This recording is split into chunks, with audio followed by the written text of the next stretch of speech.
Yo, people, here it is Wednesday night, June 16th. We're into day 3 of the class. I hope you've had a chance to start doing the readings.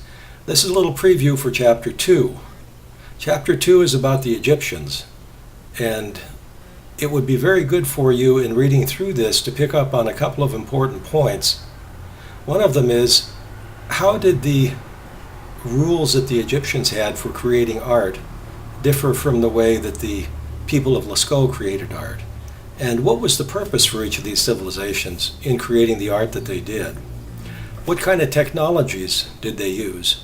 It's pretty apparent the Egyptians had access to more colors, but why was that?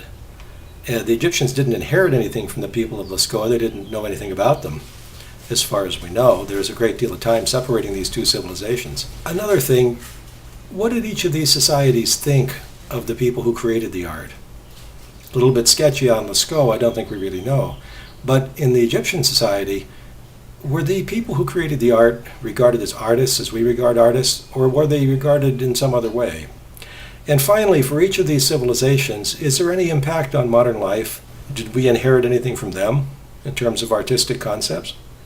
Think about that too, because these 5 items all have a role to play in you completing the unit summary form, which is due 2 weeks into the course. Now, it's due 2 weeks into the course by my schedule. If you read through what the course website indicates, you can supply me with an alternative schedule for your individual completion of the work of each unit. You have the latitude to specify those due dates to be whatever you like, except they must be 1 week apart, and the last of them can't come in any later than the final exam. So practically speaking, that means you could hold off until the 5th week in turning in the work of Unit 1, but then you'd be stuck completing Unit 2 in a week, 3 in a week, 4 in a week, and 5 in a week. That would be rather unwise. So what I'd like for you to do, definitely, is think about your own personal schedule for the summer. If my 2-week interval dates don't work for you, then you specify something else for me. You do have to notify me with an email this week in order to make that happen. Finally, think about sending me a picture, because I will form a collage this weekend and it will appear in a VoiceThread discussion that I'll start up on Saturday.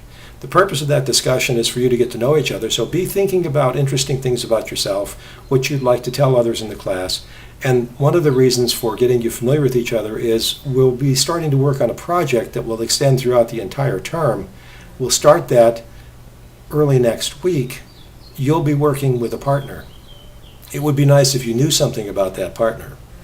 So think about who you might like to work with for this continuing project, which kind of ties together all the units in the course. One way you can get familiar with other people in the class will be this weekend with the VoiceThread discussion. If you have any questions, please email me at gph205@gmail.com. Bye-bye.